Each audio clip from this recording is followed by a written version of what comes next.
चलिए आज की क्लास में हम क्लास 9th बायोलॉजी यानी कि कक्षा 9वीं की जीव विज्ञान का जो चैप्टर है और उसका नाम है कोशिका, और कोशिका जीवन की मौलिक इकाई बहुत ही महत्वपूर्ण है। और इस स्टेटमेंट में, इस सेंटेंस में इसका पूरा सार है। फर्स्ट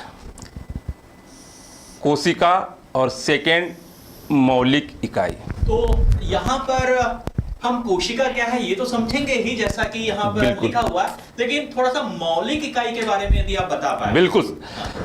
मौलिक का मतलब क्या होता है? फंडामेंटल, जिसको हम इंग्लिश में फंडामेंटल बोलते हैं, यानी बेस बोलते हैं या मूलभूत बोल सकते हैं। मौलिक को हम मूलभूत भी बोलते हैं, मतलब कि जिसमें जीवन किसमें पाया जाता है। जहां हम बात कर रहे हैं किसकी?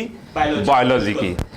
तो बायोलॉजी को हम यहाँ पे बोलेंगे जीव और विज्ञान। अच्छा, बायोलॉजी यानी हो गया हमारा जीव विज्ञान। ठीक। और मेरे ख्याल से यहाँ पर कक्षा 9वीं के पहले तक जो है विज्ञान पढ़ा जाता था। और यहाँ पर 9वीं में भी विज्ञान ही है। यहाँ पर मेरे ख्याल से उसे हम तीन भागों में बांट देते हैं। आपको केमिस्ट्री अलग है, बायोलॉजी अलग है और फिजिक्स अलग है। हम यहाँ पे जब जीवन की बात करते हैं तो इसको हम जीव विज्ञान में पढ़ते हैं, और जीव विज्ञान में हम जीवों का अध्ययन करते हैं। अगर मैं यहाँ पे बात करूँ तो जीव, ठीक। अब जीव चाहे तो पेड़ पौधे हो सकते हैं या एनिमल हो सकते हैं या कोई बैक्टीरिया या कोई वायरस, मतलब कि जिसमें भी जीवन पाया जाता है। वह जो हम नग्न आंखों से जिन्हें देख सकते हैं वो भी, और जैसा कि अब हम सभी जानते हैं, हम सभी ने विज्ञान किसी न किसी स्तर पे पढ़ा ही है, तो अब हम यह भी जानते हैं कि बहुत सारे ऐसे भी जीव होते हैं जिन्हें हम आंखों से नहीं देख सकते, तो उनको भी हम इनमें रख सकते हैं। यानी कि जिनमें लाइफ होती है, जिनमें जीवन होता है, उनको हम जीव कहते हैं और इनकी स्टडी हम जीव विज्ञान में कहते हैं। और यहाँ पे इसमें लिखा है कि ये इनकी मौलिक इकाई है, मतलब कोशिका जीवन की मौलिक इकाई, मतलब कि कहीं ना कहीं इन जीवों के शरीर का निर्माण या जीवों का निर्माण जो होता है इस इकाई से होता है। इकाई क्यों बोला? मतलब हम ये कह सकते हैं कि जितने भी जीव है बिल्कुल कोशिका से बने। बिल्कुल, यदि मैं हूं या आप है, हम आप सभी भी हमें देख या सुन पा रहे हैं, वो सब हम सब किससे बने हैं? कोशिका से बने। मतलब पेड़ पौधे, जीव जंतु, मछली, मतलब जिसको भी आप देखे हो और जिसमें आप महसूस कर सकते कि इसमें जीवन है, उन सब में एक फंडामेंटल चीज है कि उनकी जो वो यूनिट होंगे या जिनसे वो मिलके बने हैं उनको हम कोशिका कहते हैं, और जो कि जीवन की मौलिक इकाई का मतलब ही होता है कि इनसे मिलकर इनका बनना, इसको बोलते हैं मौलिक इकाई। अब कोशिका, सेल, कक्षा। कोशिका वास्तव में अगर ये देखा जाए सेल, और सेल का मतलब होता है, इसको बोलते हैं प्रकोष्ठ।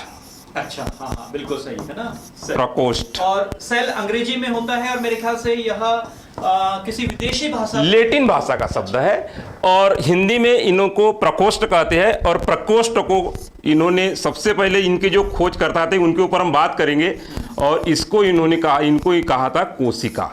और कोशिका जो कि इंग्लिश में इसको सेल कहते हैं, और जो कि जीवन की मौलिक इकाई, मतलब सिंपल सी बात में अगर इतनी सारी बातें न करके एक सिंपल स्टेटमेंट बोले कि जिसको हम जीवन, जिन जीवों में जीवन होता है तो जीवों में तो जीवन होगा ही होगा, मतलब कि सभी जीव का शरीर या सभी जीवों का निर्माण जो होता है वह कोशिकाओं से होता है। मतलब स्टेटमेंट सिंपल सा है, ज्यादा उलझा न करके हम ये बोल सकते कि सभी जीव कोशिका से मिलकर, जो भी जीवित बिल्कुल है, या जो जीवित थे अल्टीमेटली वह सब कोशिका से मिलकर होते हैं। बिल्कुल बिल्कुल। तो ये बात तो हमने एक थ्योरेटिकली की। अगर हम यहाँ पे प्रैक्टिकली भी बात करें तो जैसे हम देखें कि भाई हम कैसे पता लगाएंगे कि सभी जीव जो है वो कोशिका से मिलकर बने होते हैं, तो इसके लिए एक सिंपल सा एक एक्सपेरिमेंट। अगर आपने ओनियन, घर में सभी के होता है, प्याज होता है। अब प्याज को हम बड़ा एक्सपेरिमेंट कर सकते हैं। यदि आपको सेल को आइडेंटिफाई करना है कि पर्टिकुलर हम सेल को सर कैसे आइडेंटिफाई करेंगे कि प्लांट में, मतलब अगर ओनियन देखा जाए तो वो क्या है, एक प्लांट का ही है। अब उसमें हम यदि सेल को आइडेंटिफाई करें, क्योंकि एनिमल को तो डायरेक्ट हम आइडेंटिफाई करके हम भी एनिमल है, हमारे अंदर भी सेल है, लेकिन एक्सपेरिमेंट करने के लिए थोड़ी पादपों का या पादप का बिल्कुल इजी मोड में अवेलेबल है। तो हम जब उनको माइक्रोस्कोप में उनकी जो ओनियन का जो लेयर होती है, उस लेयर को अगर हम सावधानी पूर्वक हटाते हैं और उनकी हम स्लाइड बनाते हैं, सिंपल सा है कि उसको वाच ग्लास में सिंपल ओनियन का पतला ऊपर का जो अंदर का जो अवतल वाला होता है एरिया, उसका पतली छाल निकालते हैं और उसमें पानी वाच ग्लास में पानी रख के उनको चिमटी के सहायता से स्लाइड पे रख दो। यानी यहाँ पर जिस एक्सपेरिमेंट की बात कर रहे हैं, बहुत ही जल्दी हम लोग जैसे जैसे अध्याय में आगे बढ़ेंगे। बिल्कुल बिल्कुल, ये एक्सपेरिमेंट अभी तो मैं एक सिंपल से एक आइडिया दे रहा हूँ कि हम कैसे आइडेंटिफाई करेंगे, और उनमें सेप्रेनिन की एक बूंद डाल के उनके ऊपर कवर स्लिप लगा के हम माइक्रोस्कोप में हम देखते हैं, तो हमें कुछ इस प्रकार की इस प्रकार की संरचनाएं दिखाई देती है। तो ये प्रकार की जो संरचनाएं आपको दिखाई दे रही है, और इनमें आपको इस प्रकार के कुछ सेंटर में डॉट दिखाई देंगे। तो ये संरचनाएं वास्तव में देखा जाए तो ये जो ओनियन की होती है, इनको हम बोलेंगे ओनियन की मौलिक इकाई, अर्थात जो प्याज है वह इन कोशिकाओं से मिलकर बना होता है, इसीलिए हम इसे मौलिक इकाई कहते हैं। मतलब हम देख सकते हैं कि ये कई सारी ऐसी छोटी छोटी यूनिट्स जो कि इनसे पूरे ओनियन को बनाती है। यानी हम यदि बात करें जैसा एक दीवार बनाने में बिल्कुल हमें ये ईंटों की आवश्यकता ये ईंटों की आवश्यकता होती है, और ये ईंटें ऐसी एक पूरी मिलकर ये एक बड़ी संरचना बना रही ये है। इस प्रकार से पूरे हाउस का निर्माण कर सकता है। तो ये जो एक ईंट है, ये क्या है, एक ईंट है, ये यूनिट या इसको हम क्या बोलते हैं, इकाई। जी बिल्कुल। तो मकान की इकाई क्या हो गई, मकान की इकाई हो गई ईंट, मतलब ईंट को हम मूलभूत इकाई बोल सकते हैं, मतलब मकान की मूलभूत इकाई ईंट। इसी प्रकार यदि जो भी जीव है वह किससे बना हुआ है, ऐसे ही बहुत सारी कोशिकाओं बिल्कुल बिल्कुल बना होता है। यद्यपि सिर्फ ओनियन ही नहीं, सभी जीव जो होते हैं। हाँ, लेकिन यहाँ पे एक मेरा सवाल है कि ये पता कैसे चला कि जो है जितने भी जीव है वह इन्हीं कोशिकाओं से मिलकर बने।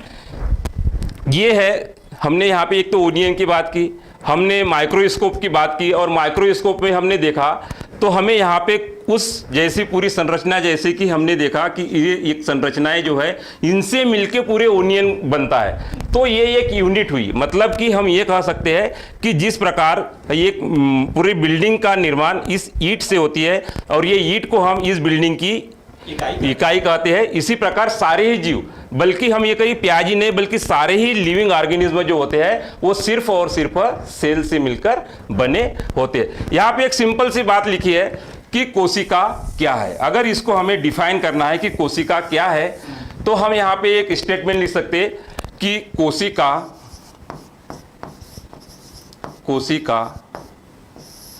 जीवन की संरचनात्मक, अच्छा, यानी जो कोशिका है बिल्कुल वह जीवन की संरचनात्मक एवं क्रियात्मक इकाई होती है।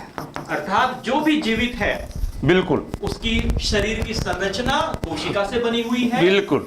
और वह जो जीव जो भी काम कर रहा है, बिल्कुल, दैनिक दिनचर्या में जो भी उसके प्रक्रम है, वह सारे के सारे प्रक्रम इन पीछे भी कोशिकाओं का ही निर्माण। तो चलिए यह तो समझ में आ गया, लेकिन मेरे सवाल का जवाब नहीं मिला, और शायद मेरे सवाल का जवाब अगले स्लाइड में होगा कि यह हमें पता कैसे चला बिल्कुल कि कोशिका, कोई भी जीव जो है कोशिका से कैसे, उसके लिए हमें कुछ एक्सपेरिमेंटली हमें चीजों को डिस्कस करना पड़ेगा। जैसे आगे हम बात करते हैं, वाओ, तो आपके सामने आप पहचाने गए होंगे कि साइंटिस्ट ही होंगे, और इन साइंटिस्ट का कोशिका, यानी कि कोशिका जिसमें हम इस ब्रांच का अध्ययन, मतलब कोशिका का अध्ययन हम जिस जीव विज्ञान की जिस शाखा में करते हैं उसको हम कोशिका विज्ञान कहते हैं। और कोशिका विज्ञान के क्षेत्र में क्रांति लाने वाले एक महान वैज्ञानिक जो कि आपके सामने रॉबर्ट हुक, और रॉबर्ट हुक ने ही आज, अगर इन्होंने कोशिका की खोज न की होती या इन्होंने अपने सामने ये चीज़ न लाई होती तो आज हम इतने बड़े कोशिका विज्ञान की बात नहीं कर पाते। तो कोशिका और कोशिका की डिस्कवरी के पीछे जो हाथ है पहले वैज्ञानिक जिनको कि रॉबर्ट हुक, और इन्होंने 1665 ईस्वी में कोशिका की खोज की थी। अब कैसे की थी ये भी बड़ी एक दिलचस्प बात है। अच्छा।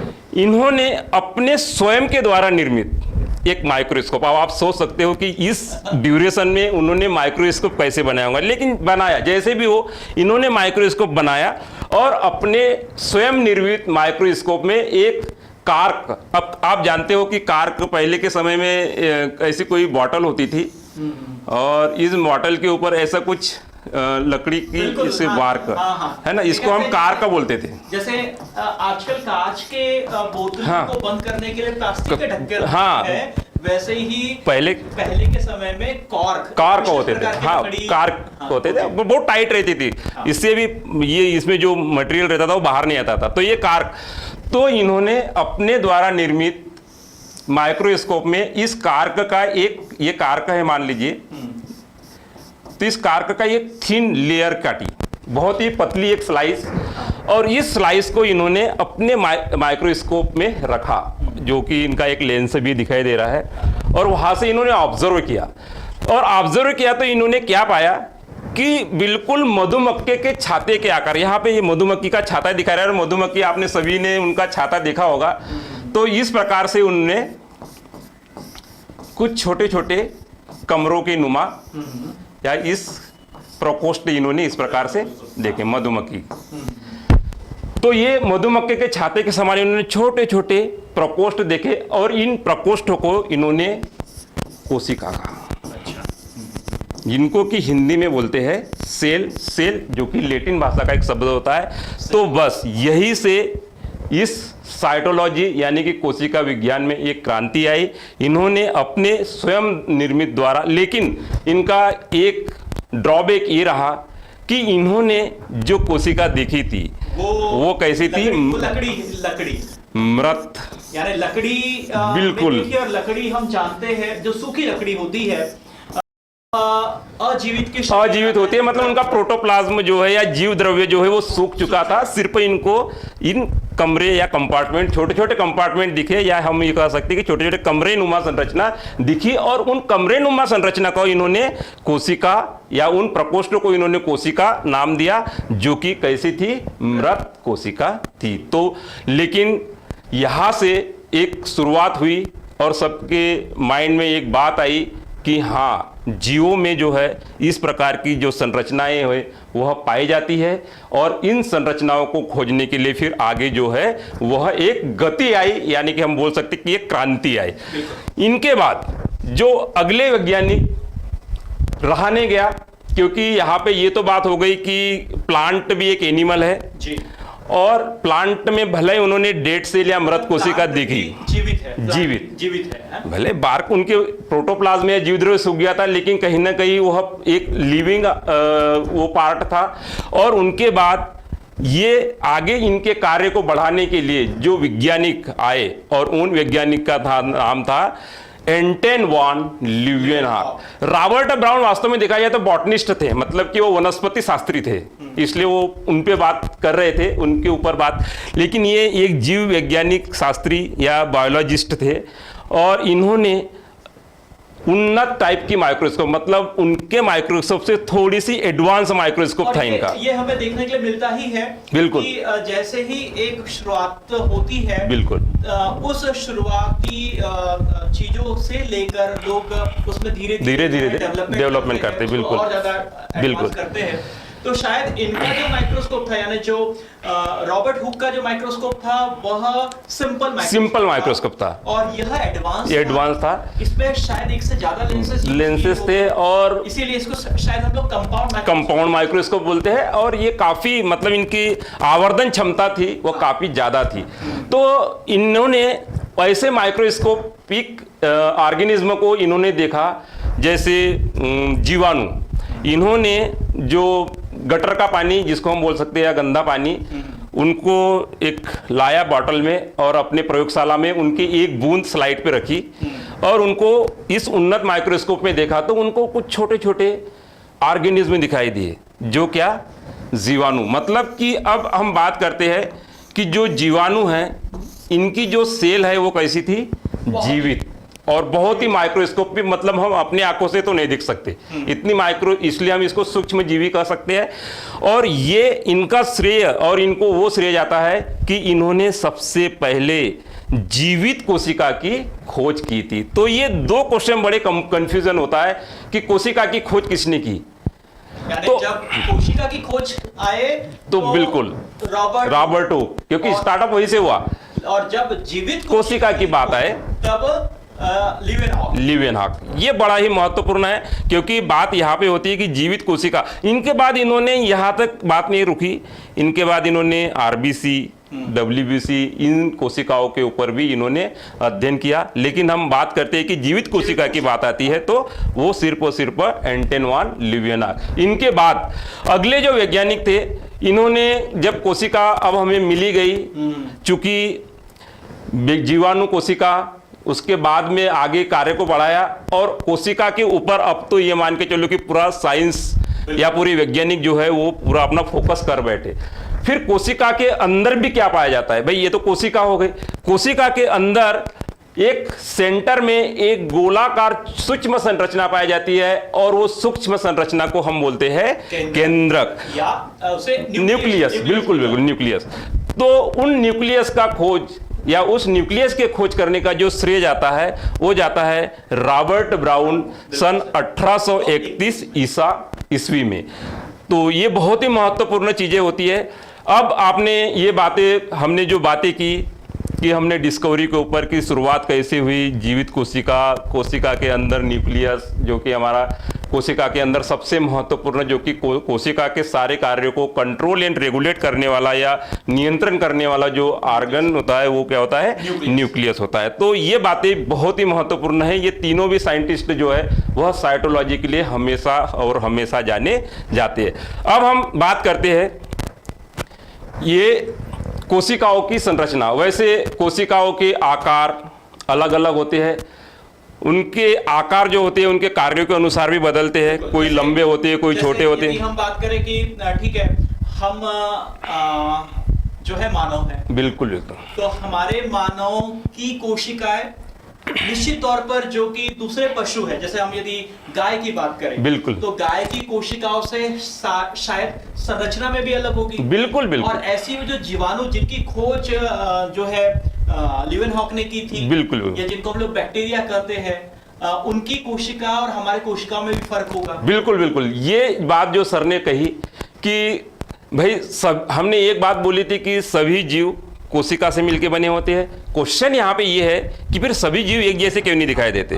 भाई हम मानव हैं, आप चिड़िया देखते हो, आप सांप देखते हो, आप बैक्टीरिया देखते हो, वायरस देखते हो, आप प्लांट देखते हो, तो इतना वेरिएशन क्यों?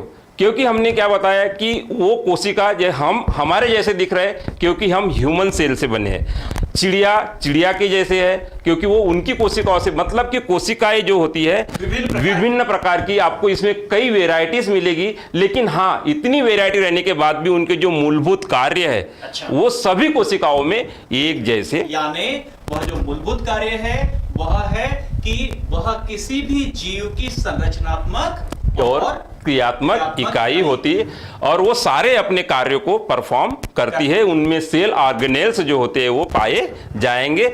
यहाँ पे हमें जो दिखाई दे रहे हैं ये भी टाइप्स ऑफ सेल आप इनको हम कह सकते हैं। जैसे यहाँ पे ये दिखाई दे रही है ये कोशिका, और इस कोशिका जो कि एनिमल सेल, यहाँ पे आपको दिखाई दे रही है जो कि पादप कोशिका, और यहाँ पे आपको जो दिखाई दे रही है ये है आपकी वायरस बैक्टीरिया, सॉरी, ये बैक्टीरिया कोशिका। तो इस तरीके से आइए अब हम लोग आगे बढ़ते हैं और देखते हैं कि कोशिकाओं के विभिन्न प्रकार क्या होते हैं या कोशिकाएं कितने प्रकार की होती है।